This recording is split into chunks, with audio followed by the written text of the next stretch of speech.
Alright, today we are going to be making some spicy Korean rice with a cucumber kimchi. So to start, you're going to slice one cucumber and put that in a bowl, and now it's time to season. I'm going to take about a tablespoon of kimchi seasoning. You can also use Gochugaru. Then add 1 teaspoon of sesame seeds and 2 scallions finely minced. You can salt to taste here, but I didn't as the kimchi seasoning was pretty salty. Alright, and then for the protein, I'm taking a pound of ground pork and seasoning it with a little bit of pepper, garlic powder, ginger powder, and a little bit of salt.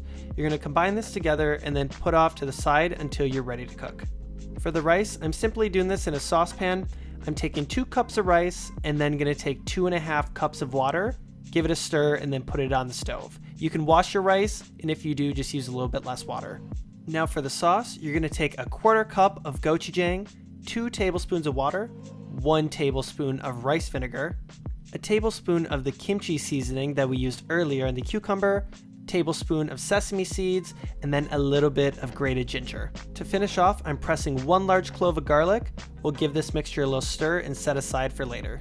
For the pork, I've had a large fry pan on medium-high heat for a few minutes, and I'm just going to put the pork directly in there, not using any oil as this pork is fatty enough. After cooking for a few minutes, I flipped, and now we're cutting it into more bite-sized pieces. After about 15 to 16 minutes, our rice is finished, and I'm adding a little bit of rice vinegar just to provide some acidity to the rice.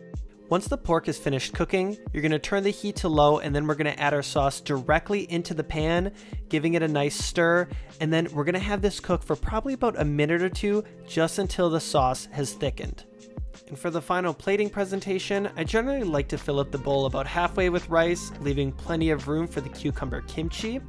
Then I'll put the meat directly on top of the rice. The rice doesn't have any of the sauce, so we're going to want plenty of meat to provide that flavor.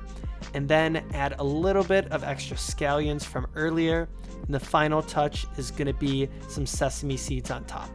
If you guys enjoyed the video, please like and subscribe, and I'll catch you in the next one.